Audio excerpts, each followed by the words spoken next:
Tell me the most unexpected story जो आपने सुनी है, where case has been solved. आप इतनी पढ़ाई करते होगे तो उसमें केसेस आते होंगे. अगर हम बहुत ही हॉरिफाइंग केस जो dangerous, rarest of the rare, उन्हीं की बात करें तो उसमें एक केस आता है निठारी नोएडा सीरियल मर्डर 2006.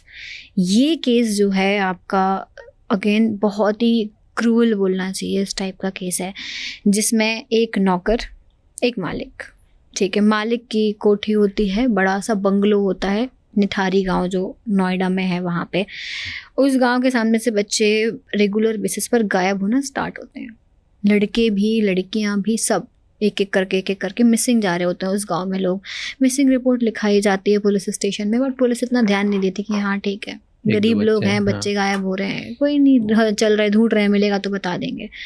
पर फिर एक दिन एक लड़की, पायल नाम की एक लड़की गायब होती है. उसके फादर रिपोर्ट लिखाने जाते हैं. एक बार, दो बार, तीन बार, कई बार के बाद में जो है उसकी रिपोर्ट दर्ज की जाती है. इसके बाद में थोड़ा प्रेशर आता है जब, तो जो इन्वेस्टिगेशन स्टार्ट होता है तो ये पता लगता है कि उस कोठी तक तो बच्चे देखे जा रहे थे, उस कोठी के आगे बच्चे नहीं देखे जा रहे जो मिसिंग गए हैं. और जो पायल थी उसका फ़ोन भी वहीं तक ट्रैक हो रहा है, उसके आगे ट्रैक नहीं हो रहा है कि वो कहाँ गई, यानी कि वहीं कहीं वो गायब हुई है. तो जो भी आपके आर्टिकल्स या न्यूज़ में जो भी इंफॉर्मेशन आई है उसके अकॉर्डिंग ये बताया गया है ऐसा कि पायल जो है वो रिक्शे में जा रही थी, तो उसके पास चेंज नहीं थे, तो वो रिक्शे से उतरी उस कोठी के सामने, उसने कहा मैं यहाँ से मांग लाती हूँ. तो चेंज लेने के लिए वो जाती है, वो वापस नहीं आती है. तो रिक्शा वाला जाके पूछता है उस कोठी में कि एक लड़की आई होगी, वो डिनाई कर देता है. अब वो डिनाई कर देता है तो आप कुछ नहीं कर सकते, वो वहाँ से चला जाता है. और फिर पायल की मिसिंग रिपोर्ट जाती है और जब पता लगाया जाता है तो वहीं तक ट्रैक हो रही थी पायल.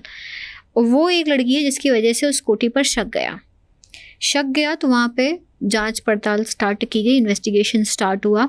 तो ये पता लगता है वहाँ पे पीछे आसपास में, मतलब निठारी जो उसका बंगलो जो था ना, उसके पास में एक नाला था. उस नाले में बच्चों की बॉडीज़ मिली. बॉडी भी ऐसे नहीं मिली कि पूरी बॉडी मिल रही है, किसी का स्कल मिल रहा है, किसी का टॉर्सो मिल रहा है, किसी के लॉन्ग बोन्स मिल रहे हैं, किसी का हाथ, किसी की फिंगर, ऐसे करके मल्टीपल स्केलेटन के पार्ट्स मिले. उन्हें कलेक्ट किया गया और ये आइडेंटिफाई किया गया. 16-17 बॉडीज़ तो आइडेंटिफाई हो गई. इसके अलावा भी कई बच्चे मिसिंग थे जिनका कोई ट्रेसेस ही नहीं मिले, जिनका पता ही नहीं लग पाया कि कहाँ गए. बाद में ये चीज़ पता चली कि वो जो उनका नौकर था, वो नौकर वहाँ रहा करता था, मालिक कभी कभी आता था, मालिक भी वहाँ पे आता था. और मालिक के ऊपर रेप के चार्जेस थे कि उसको भी रेप के लिए कॉन्विक्ट किया गया था. और जो नौकर था वो क्या करता था, बच्चों को किडनैप करता था. किडनैप करने के बाद में उन्हें मार डालता था और डेड बॉडी के साथ सेक्सुअल असॉल्ट करता था. नौकर डेड बॉडी के साथ सेक्सुअल असॉल्ट करता था और फिर उन्हीं बॉडीज़ को पका कर भी खाता था. सो डेड बॉडीज़ के साथ जो सेक्सुअल असॉल्ट करते हैं उसे हम नेक्रोफिलिया बोलते हैं. तो ये चीज़ वो करता था और ऐसे करके उसने ना जाने कितने बच्चे, और हर एज के करीब 16 साल तक के बच्चों को उसने यही किया, छोटे छोटे बच्चे.